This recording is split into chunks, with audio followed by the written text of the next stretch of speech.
A partir de hoje, começa o ano para a Secretaria de Esportes, já em março, e o Gustavo já está definindo os seus calendários, né? O que fará nesse ano de 2013. E o nosso repórter Marcelo Maciel falou com o secretário de Esportes.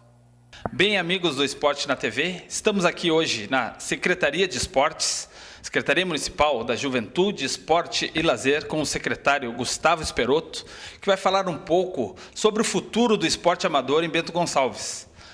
Hoje, oficialmente, começa o trabalho, mês de março, começa o trabalho da Secretaria de Esportes com calendários, com escolinhas, e o secretário vai falar um pouco para nós aqui, começando com o futuro do esporte amador. Secretário, o que vai acontecer com o esporte amador de Bento Gonçalves em 2013? Bom dia. Bom dia, Marcelo. Bom, os campeonatos foram viabilizados, tá? A prefeitura, pelo Guilherme Pazin, viabilizou os campeonatos municipais. Só falta agora a definição das datas, né? Nós estamos trabalhando na definição das datas, mas os campeonatos de todo o futebol amador aí estão viabilizados. A gente já conseguiu, já fez alguns orçamentos de arbitragem e, enfim, agora é só a fase final de estruturação, mas os campeonatos, felizmente, a gente vai ter esse ano. Distrital, citadino de futsal, a ideia é que esses campeonatos todos aconteçam. Todos os campeonatos, os tradicionais da cidade, todos eles vão acontecer. Em relação também à categoria de base, secretário. Categoria de base, a gente sabe que existe já um trabalho da Prefeitura Municipal com as escolinhas. E como é que fica esse ano? A gente sabe que existe uma crise financeira, os recursos estão escassos. Que solução está sendo dada pela Secretaria para arranjar verba para as categorias de base? Bom, a gente teve já 2 ou 3 reuniões com o pessoal do esportivo, com o Acácio, o presidente Luiz Ozelami, para a gente estar em fase final de tratativas aí para fechar a parceria com a prefeitura, para que sejam os núcleos da prefeitura sejam do esportivo também. O que a gente está viabilizando agora é que a gente consiga atingir as crianças mais carentes, que é aquelas que não tenham condições de pagar uma mensalidade um pouco mais alta. Então, a gente vai ter essa diferenciação de mensalidade para as crianças carentes, mas a gente tem que pensar na bandeira do esportivo, que é uma bandeira do município de Bento Gonçalves, né? Mas as categorias de base, com certeza, vão ter o nosso apoio. Uma última pergunta para a gente finalizar, então, a respeito do Centro de Alto Rendimento. Também é um projeto interessante que visa aí a formação de atletas de alto nível em Bento Gonçalves. A princípio se falava em voleibol, mas também outras modalidades podem vir a utilizar o espaço. Como é que está o Centro de Alto Rendimento? Sai essa obra, não sai? Está complicado? Qual a situação? Nós tivemos contato com o arquitetônico dela, né? Então é um ginásio poliesportivo, né? Que vai abrigar não só o voleibol, ele pode abrigar handebol, basquete, futsal. A quadra é 40 por 20, né? Que era uma preocupação da equipe da cidade, da BGF, né? O próprio vôlei também. O que aconteceu é que agora está sendo readequado o projeto arquitetônico dentro do terreno. Então, era uma obra que tinha sido anunciado de um valor e ela não é esse valor, é um valor menor. Então, está sendo feitas as readequações, mas acredito também no mais tardar, aí metade de março, a gente tenha uma posição concreta em relação também ao ginásio poliesportivo. Tá certo. Então, este foi o secretário de Esporte e Lazer, Juventude, Esporte e Lazer, Gustavo Esperotto, também conhecido como Caxias, que é do nosso esporte amador aí, passando um pouco para você a respeito do esporte, o futuro do esporte aqui em Bento Gonçalves. E nesse primeiro semestre, haveria ideia de ser realizada a Copa Bento Gonçalves de Futebol de Campo. Essa que seria mantida ou seria substituída pela Copa Expo Bento e também antigamente pelo Citadino. Porém, pela falta de recursos, não haverá essa competição. Então, no primeiro semestre, não terá competições amadoras realizadas aqui pelo município. Ontem pela tarde esteve aqui a comitiva da Rússia lá, que veio acompanhar na Montanha dos Vinhedos e também os hotéis aqui da cidade, para ver se Bento tem condições ou não de ser uma subsede. Quem sabe, se a Rússia ficar em Porto Alegre jogando, vir e se hospedar aqui em Bento Gonçalves. E ainda ontem foi assinada a cessão de uso da Montanha dos Vinhedos. para que a Prefeitura de Bento Gonçalves consiga fazer as melhorias lá no estádio, para aí sim atender todos os pré-requisitos da FIFA para ser uma subsede da Copa do Mundo. Tá certo? O Clube Esportivo, neste final de semana, no domingo, às 4 horas da tarde, tem um jogo muito difícil, né? O jogo do ano, vamos dizer assim, contra o Inter. Sabemos que o Inter tem uma folha salarial enorme, o Esportivo bem inferior, mas tomara que o Esportivo no domingo consiga ir até Caxias do Sul e fazer essa vitória em cima do Internacional. Estivemos no treino e conversamos com o atacante Gilian, que é oriundo das categorias de base do Inter. Gilian, artilheiro do Gauchão, artilheiro do Esportivo na competição. Gilian, jogo importante contra o Internacional no domingo, decisão para o Esportivo. Esportivo a um passo de fazer história no Campeonato Gaúcho. Jogo decisivo, você que conhece muito bem o Internacional, já esteve por lá, mas agora não tem, né? Está defendendo as cores do Esportivo. Sem dúvida nenhuma, né? Acho que o jogo mais importante do ano aí pra gente, então a gente vem trabalhando aí forte desde do fim do ano passado. Acho que a recompensa é agora, acho que chegou a hora da gente mostrar o porquê a gente treinou tanto, o que a gente vem fazendo tanto tempo. Um jogo importantíssimo também para o Esportivo, né? Não só para nós jogadores, mas para o time do Esportivo. Eu acho que a gente vai poder fazer uma boa partida, a gente vem fazendo bons jogos fora de casa, acredito que nesse jogo a gente possa fazer um bom jogo também. O trio Paulo Josué, Gilian e Fabinho vinha dando certo nesses últimos jogos, o Esportivo só teve vitórias com esse trio.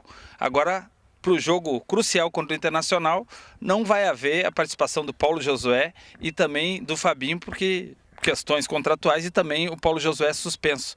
Muda muito com a entrada de outros jogadores, agora está na hora da qualidade do grupo aparecendo. Acho que sim, acho que o grupo tem bastante qualidade, lógico que muda um pouco, a gente vinha já numa sequência de jogos boa ali, entrosado ali na frente, estava dando certo, mas tenho confiança plena nos jogadores que vão entrar e vão substituir, porque a gente tem um grupo muito forte e a gente tem mostrado isso no campeonato, os jogadores que têm entrado têm correspondido. Acho que a gente vai conseguir encaixar bem, já começamos a semana bem, treinando bem, então acho que a gente vai conseguir encaixar e poder fazer um bom jogo. O treinador Luiz Carlos Vinck, que para esse jogo já tem desfalques certos, que é o terceiro amarelo do Paulo Josué e também o Fabinho, que já tem contrato com o Internacional, então porém não pode enfrentar a sua equipe, né? Hoje está no Esportivo, não pode jogar contra o Inter, e ele nos fala dessa partida.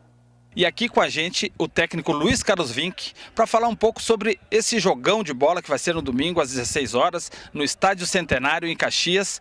Vinck, desde já contando com a presença do torcedor que foi elajado, acompanhou aquela vitória heróica do Esportivo, onde o Esportivo mostrou toda a sua capacidade diante de um time que ainda não tinha sido derrotado, não foi derrotado, mas foi eliminado da competição no momento crucial do campeonato. Contra o Internacional, qual é a estratégia do Esportivo?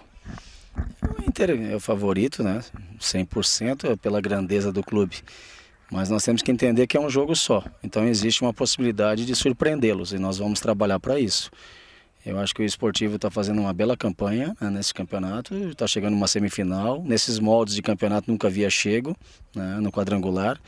E trabalhar bastante. Nós temos até o final de semana, até o domingo, para definirmos a questão da equipe. Nós temos as perdas do Paulo Josué por terceiro cartão e do Fabinho por uma questão contratual.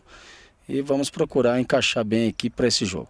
Justamente, eu ia falar sobre isso, sobre Paulo Josué e Fabinho. Eles acabaram, como a gente diz na gíria futebolística, caindo como uma luva na equipe. Acertaram a equipe nessa engrenagem de 3 vitórias e mais essa classificação diante do Lajadense. Como repor essas duas peças assim que encaixaram tão bem na equipe? O ano passado nós tivemos no início da competição também um momento de dificuldades. Depois nós encaixamos com o Zeferino e Cassiano, né? E mais o Rafael naquele momento fazia um trinco bom no final. Esse ano nós também tivemos dificuldades no início e agora nós encaixamos com Paulo, Fabinho e Gilian. E agora nós temos a perda do Paulo e do Fabinho. Modifica, claro, né? Mas não adianta nós ficarmos lamentando, nós temos que encontrar soluções para que a equipe esteja bem postada em campo e faça um bom jogo domingo. A ideia para esse jogo contra o Internacional Esportivo mais fechado, explorando mais os contra-ataques e sendo aguçado na marcação ou uma tentativa até de jogada igual para tentar surpreender o Colorado? Eu acho que não adianta nós recuarmos demais a equipe, né? Nós temos que manter uma situação, pelo menos no intermediária, forte, para estarmos mais próximo do gol do adversário e mais distante do nosso. Nós vamos tentar fazer uma marcação muito forte, né, dentro dos setores, e no momento que nós tivermos a posse de bola, usarmos o que nós temos de bom, que é essa velocidade do Gilian, né, encaixar bem esse contra-ataque rápido, para que a gente possa surpreender a equipe do Inter. A provável equipe do Esportivo para o jogo contra o Inter continua sendo Fabiano, Raoni, Edgley e Vitor, porém o Vitor ontem sentiu uma lesão. Se não conseguir jogar, entre Juliano Ortolan, no meio, Eric, Matheus Santana, Fábio Oliveira, Rafael Bittencourt e André Todescato, e na frente, Léo e Gilian. Equipe essa pronta para enfrentar a equipe do Internacional. Tomara, mais uma vez, que venha lá o Esportivo consiga fazer um bom jogo e trazer de lá, que seja nos pênaltis novamente, como foi contra a equipe do Lajadense, mas consiga a classificação para uma final de turno, que seria inédito para a equipe do Esportivo. E ontem a BGF começou seus trabalhos. Teve a apresentação do grupo com 13 jogadores, muitos aqui, oriundos aqui da cidade, renovou com o Pelé, com o Carlão e também com o Alemão, jogadores da base como o Fopa, o Vitor e o Kevin, e ainda trouxeram mais um jogador, o Thiago, que é daqui de Bento Gonçalves, mas estava jogando nas categorias de base da ACBF. Então, ontem teve toda a apresentação. Desejo, já no primeiro dia, que hoje começam os trabalhos da BGF, toda a sorte para a equipe do Vander, lá, a comissão técnica e a diretoria, que nesse ano consiga fazer mais um belo ano. No primeiro semestre aqui, as equipes da Liga, a ACBF, a Soeva e também o Atlântico não jogam a Série Ouro, então a BGF busca esse título, já que não tem as equipes da Liga para confronto.